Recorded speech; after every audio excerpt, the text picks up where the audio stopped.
So okay, I just came back from a ride and I started thinking, because when I ride I want to document it, but I don't have too many cameras on me. Usually it's a 360 camera, a GoPro, and if I'm lucky I have my ZV-10.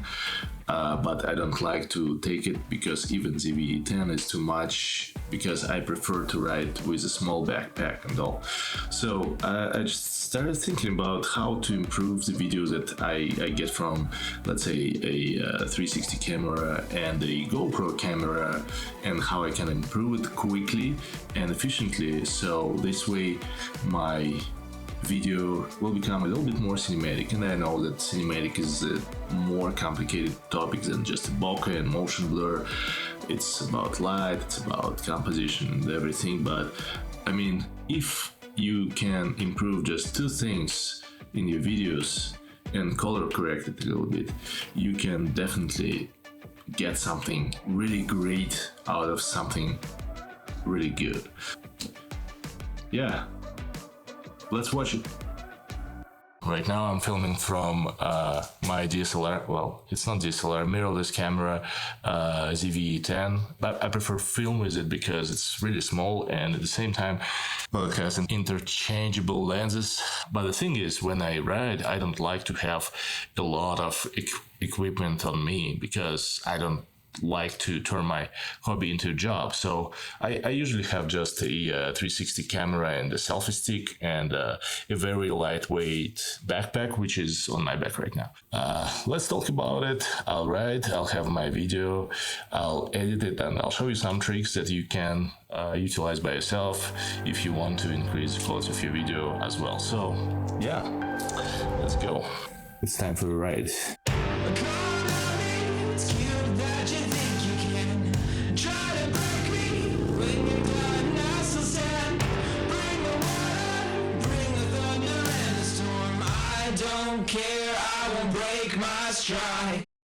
Theoretically, you can film on your phone because iPhones have pretty good microphone, and the video quality goes along with it, as well as many Android smartphones. So you can use your phone if you want to film yourself and work out that video in post.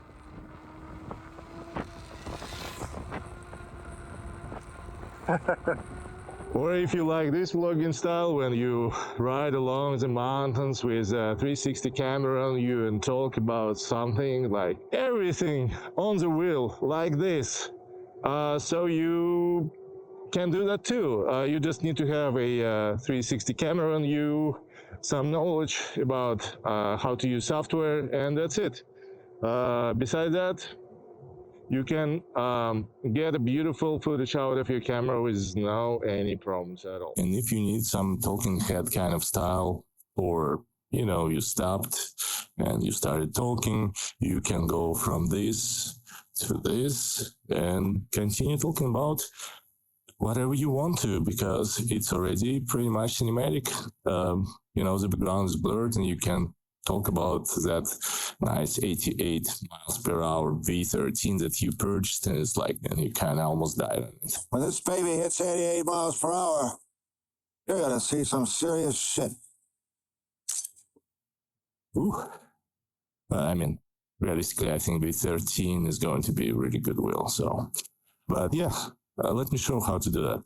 And to accomplish this monumental deeds of video editing, we'll be using DaVinci Resolve. But why DaVinci Resolve, you may ask? Well, because it's the chosen software of true professionals, plus it's completely free, and not just a 30-day free trial kind of free, but the I shouldn't pay for it kind of free, forever free.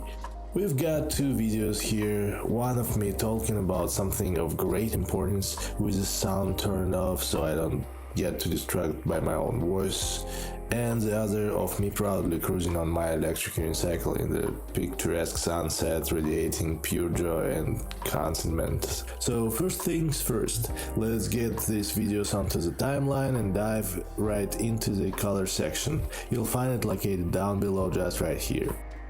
Here we have our video ready for editing, and let me tell you, color correction DaVinci Resolve is a breeze. We have a section here where we can add notes.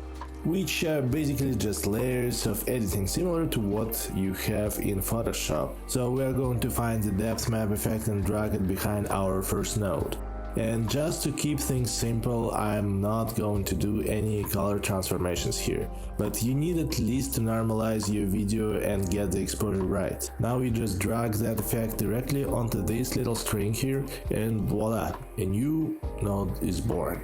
And right after that you create another serial node by pressing Option S or Alt S in Windows, then connect the alpha channel from the output of the depth map node to it, and at last add an outside node by pressing Option O or Alt O in Windows. I move them just down below here for convenience. Here we have our initial alpha channel and two nodes, one for the foreground and one for the background. We need to improve the mask to create the perfect separation and striking contrast between black and white. And we do this to avoid any unwanted flickering after we apply color correction to our nodes. You can turn off the mask preview by clicking this little checkbox here, so you can work with the picture after you set up the mask. The logic for any mask is quite simple. White color defines non-transparent pixels, when black means transparent pixels, and everything is between is semi-transparent. For talking head footage, we need a clear separation between foreground, which is us, and the background without too much fade. Adjust the map levels to get a better contrast. Try changing the options of post-processing and isolation as well if you feel that it's necessary. I leave it up to you to play around with the settings and get something similar to what I have here.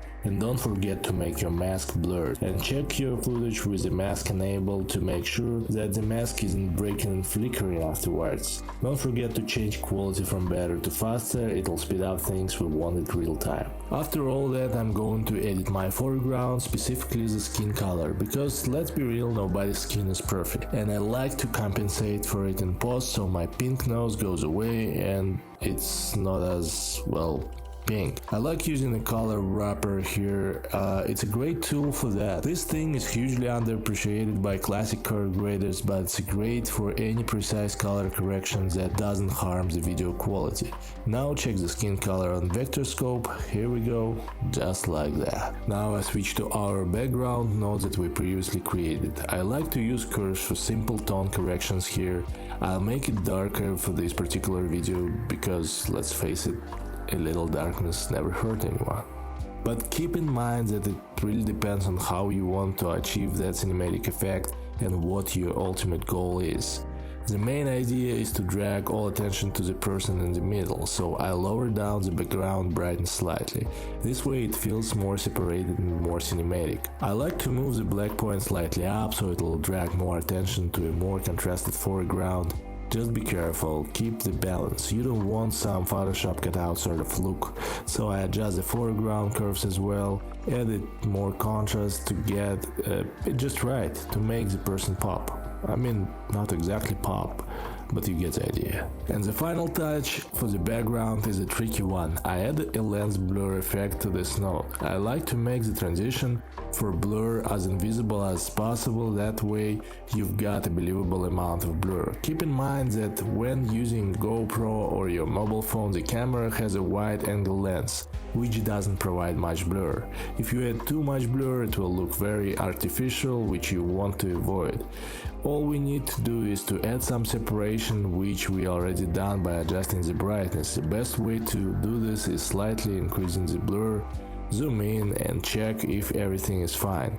So it's not as pronounced as you would see on portrait lenses, for example. This way the background is slightly blurred and out of focus, and the foreground, our face, is nicely in focus in the frame. This creates another layer of separation between the background and foreground and gives us that cinematic effect that we want to achieve. But be careful, don't overdo it. Try other effects like chroma shift and highlight certain areas here and there, but I usually end up with the blur size to get just the right amount of blur. Next step. Now we're almost done. To finish things up, I'll add another node and drag a vignette effect to put even more focus on the face. I'll switch to advanced settings because more options are always better, and play around with settings. Just don't go too overboard, it's a mistake that a lot of people make. Turn nodes on and off and you will see the difference. So the next step of color grading is going to be unifying the colors, and it's a very important step because brain processes images with less colors easier than with more colors. This way we find those images with less colors more appealing than images with more colors, because it's simpler to process for our brains those images. So yeah, we need to do that. Psychology. So this way I just slightly tone them down and move yellows closer to orange and unify greens. There are plenty of tutorials about color grading on the internet, and I recommend to check them all. I'm just kidding. The point is, it is a very personal step. Given these tools, you just need to calm the colors down and find the best looking combination. Just don't go too crazy. Then I tweak a few other settings and we got this. Before after, before after, after before, before after, before after, before after. While I'm editing, I noticed that I completely forgot to talk about the teal and orange part. So it's on the left here. I just tweak a little bit the red curve, shadows down, highlights up. Here you go, teal and orange, the simplest way to do that. Probably not the most correct way, but probably the best and quickest way if you need to do it quickly. Yeah. Our writing video can use the same principles, but since it's shot from a different angle, we need to adjust our settings and notes accordingly. First, we'll transfer our settings. Left click on our second footage to select it. Then right click on our color graded footage and choose apply grade. Here we go. Now we see that it's a little bit dark and doesn't look right, so I'll select all nodes except our depth map and switch them off by pressing Command D. Good.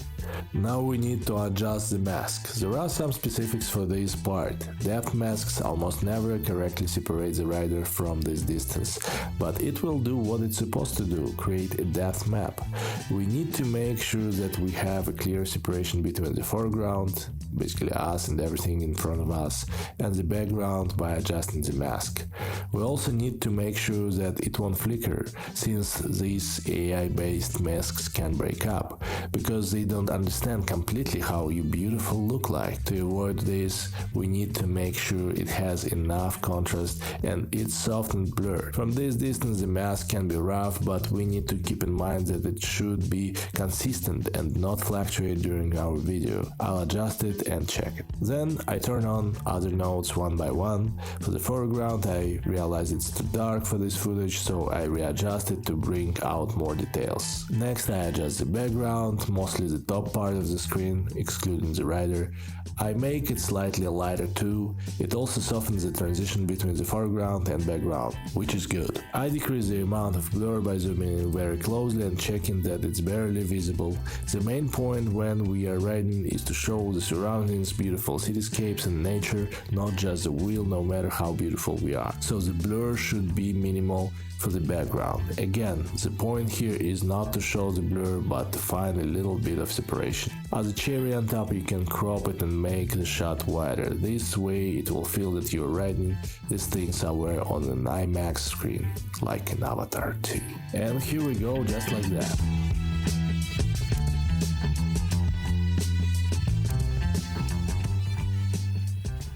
The video is done. This is the end. The tutorial is complete and I hope that it helped you somehow.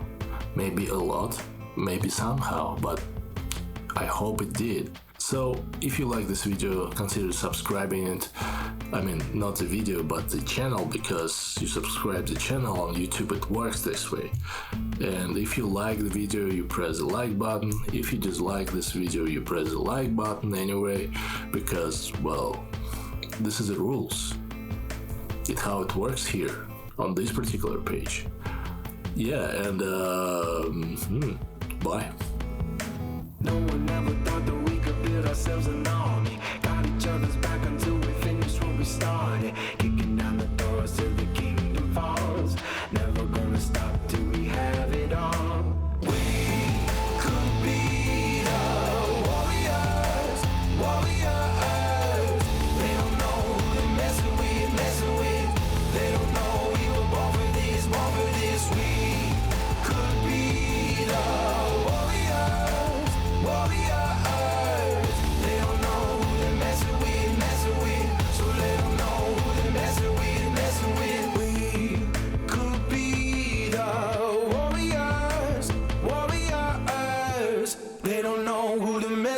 messing with.